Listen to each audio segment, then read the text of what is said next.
നമസ്കാരം, ഞാൻ സ്നേഹാറും. ഞാൻ ഇന്നിവിടെ വന്നിരിക്കുന്നത് നെഹ്റുവിനെ കുറിച്ച് ചെറിയ വിവരണവുമായിട്ടാണ്. പ്രിയ കൂട്ടുകാരെ, ഇന്ന് നവംബർ 14 സ്വതന്ത്ര ഇന്ത്യയുടെ പ്രഥമ പ്രധാനമന്ത്രിയായ ജവഹർലാൽ നെഹ്റുവിൻ്റെ ജന്മദിനമാണെന്ന്. ധനികനും പ്രശസ്തനുമായ മോത്തിലാൽ നെഹ്റുവിൻ്റെയും സ്വരൂപ് റാണിയുടെയും പുത്രനായി 1889 നവംബർ 14 നെഹ്റു ജനിച്ചു. നെഹ്റുവിൻ്റെ ജന്മദിനത്തിലാണ് നാം ശിശുദിനമായി ആഘോഷിക്കുന്നത്. കൂട്ടുകാരെ, നെഹ്റുവെന്നോർക്കുമ്പോൾ നമ്മുടെ മനസ്സിൽ ആദ്യം ഓടിയെത്തുന്നത് എന്താണ്? അദ്ദേഹത്തിൻ്റെ ഗാന്ധി തൊപ്പിയും കോട്ടും ചുമന്ന റോസാപ്പൂവുമാണ്. എഴുത്തുകാരനും പ്രഭാഷകനും രാഷ്ട്രീയ ചിന്തകനുമായിരുന്ന അദ്ദേഹം കുട്ടികളുമായി സംവദിക്കുവാനും അവരുമായി ഇടപഴകാനും സമയം കണ്ടെത്തിയിരുന്നു. കുട്ടികളെ ഏറെ സ്നേഹിച്ചിരുന്ന അദ്ദേഹം ചാച്ചാജി എന്ന പേരിൽ അറിയപ്പെടുന്നു. ഇന്നത്തെ കുട്ടികളാണ് നാളത്തെ ഇന്ത്യയെ രൂപപ്പെടുത്തുന്നത്. നമ്മൾ അവരെ വളർത്തുന്ന രീതിയാണ് രാഷ്ട്രീയ ഭാവിയെ നിർണ്ണയിക്കുന്നത് എന്ന് പറഞ്ഞതും നെഹ്റു തന്നെയാണ്.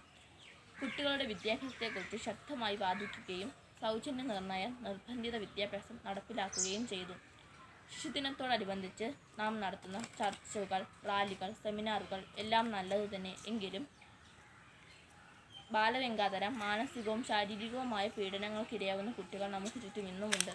വിദ്യാഭ്യാസ ചൂഷണത്തിനെതിരെ ഇരയാകുന്ന കുട്ടികളെ കണ്ടെത്തുവാനും അവരെ സമൂഹത്തിൻ്റെ മുഖ്യധാരയിലേക്ക് എത്തിക്കുവാനും ഇന്ത്യയുടെ പ്രഭുത്വമുയർത്തുവാനും നമ്മുടെ പ്രവർത്തനങ്ങൾക്ക് കഴിയട്ടെ എന്ന് ഞാൻ ആഗ്രഹിച്ചുകൊണ്ട് എൻ്റെ വാക്കുകൾ നിർത്തുന്നു. നന്ദി.